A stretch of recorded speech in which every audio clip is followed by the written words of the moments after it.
درود بر شما دوستان عزیزم، عباس فلاح نژاد هستم. برای این کار ابتدا میرم سراغ منوی فایل، گزینه نیو. اینجا واحدم رو میذارم روی سانتی متر، سایز کارم رو میذارم روی 8.5 در 4/8، رزولوشن رو میذارم روی 300، کالر مود رو میذارم روی CMYK کالر. روی دکمه کرییت کلیک میکنم. حالا میرم سراغ ابزار رکتانگل و به این شکل میام یک مستطیل ترسیم میکنم. این مستطیل من فیل داشته باشه و استروک نداشته باشه. روی بخش خالی لایه مستطیل دابل کلیک میکنم تا پنجره لیر استایل برام باز بشه. میرم سراغ بخش گردینت اوورلی، ریست تو دیفالت رو میزنم، میرم سراغ بخش گردینت، رنگ سمت چپ رو میام و مشکی انتخاب میکنم، رنگ سمت راست رو یه مقدار روشن‌تر انتخاب میکنم و اوکی میکنم. اینجا میزان انگل رو هم میذارم روی 0 درجه و اوکی میکنم. حالا روی کرییت نیو لایر کلیک میکنم تا یک لایه جدید برام ایجاد بشه. میرم سراغ ابزار پن و به این شکل یک چند ضلعی ترسیم میکنم.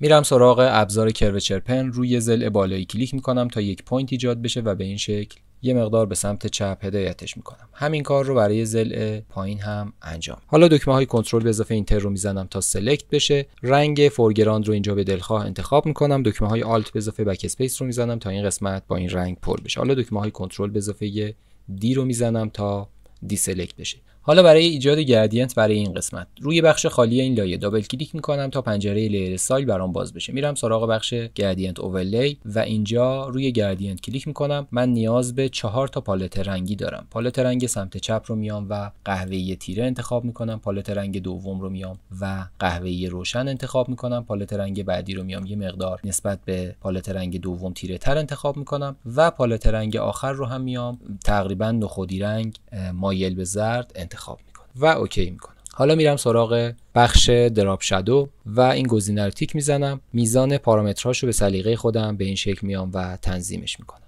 و اوکی میکنم. همین کار رو 2 مرتبه دیگه هم انجامش میدم. یعنی یک لایه جدید ایجاد میکنم، میرم سراغ ابزار پن و به این شکل یک چند ضلعی ایجاد میکنم. حالا میرم سراغ ابزار کروچر، روی این ضلع کلیک میکنم و میکشم تا انحنام ایجاد بشه. روی ضلع پایینی هم به این شکل کلیک میکنم تا انحنام ایجاد بشه. روی این ضلع هم کلیک میکنم و یه مقدار به سمت چپ هدایتش میکنم. پایین همین ضلع کلیک میکنم یه مقدار به سمت راست هدایتش میکنم. دکمه های کنترل به اضافه اینتر رو میزنم تا سلکت بشه. دکمه های آلت به اضافه بک اسپیس رو میزنم تا با رنگ فورگراند پر بشه. حالا دکمه های کنترل به اضافه دی رو میزنم. میرم سراغ این لایه، روش کلیک راست میکنم، کپی لیر استایل رو میزنم. میرم سراغ بخش قرمز رنگ، روش کلیک راست میکنم، پیست لیر استایل رو میزنم. با نگه داشتن دکمه کنترل و کلیک کردن روی کرییت نیو لایر یک لایه جدید پایینتر از این لایه ایجاد میکنم. میرم سراغ ابزار پن و به این شکل یک چند ضلعی ایجاد میکنم.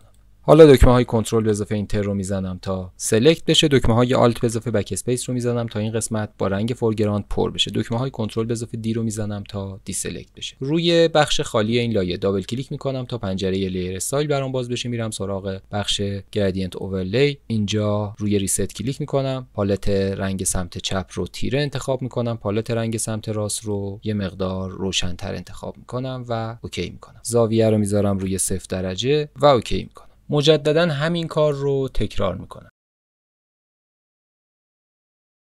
بعد از اینکه این کار رو انجام دادم، حالا نوبت قرار دادن عکسم هست. عکسم رو از قبل داخل فتوشاپ ایمپورت کردم. حالا فقط با درگ کردن میارم و روی کارم قرار. لایه‌اش رو میارم پایینتر از لایه‌های دیگه و بالای لایه بک‌گراند به این شکل قرار. برای اینکه بتونم برای این قسمت یک سایه ایجاد بکنم، من این قسمت رو انتخاب میکنم، یعنی این قسمت مشکی رنگ رو انتخاب میکنم. دکمه های کنترل به اضافه جی رو میزنم، ازش یک کپی میگیرم و میرم سراغ لایه پایینیش. با استفاده از جهت نمای سمت چپ این لایه رو یه مقدار میدمش که بیاد بیرون. میرم سراغ منوی فیلتر، گزینه بلر و گاوسیان بلر رو انتخاب میکنم. میزان ردیس رو میذارمش تقریبا روی 9 یا 10 و اوکی میکنم. حالا نوبت قرار دادن لوگو و متنم هست. لوگوم به صورت یک فایل PNG هست. با درگ کردن میارم و روی کارم قرارش میدم. همچنین برای نوشتن متن میتونم از هر فونت دلخواهی استفاده بکنم و متنم رو بنویسم. برای اینکه وقتمون گرفته نشه، من این آیتم ها رو با درگ کردن میارم و روی کارم قرار میدم.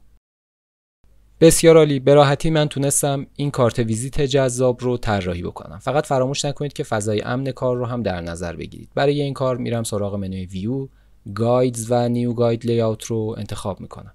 مارجین رو تیک میزنم و از هر طرف تقریبا نیم سانت به عنوان فضای امن کارم در نظر میگیرم و قسمت‌های اصلی و کلیدی کار من باید داخل این فضای امن باشه.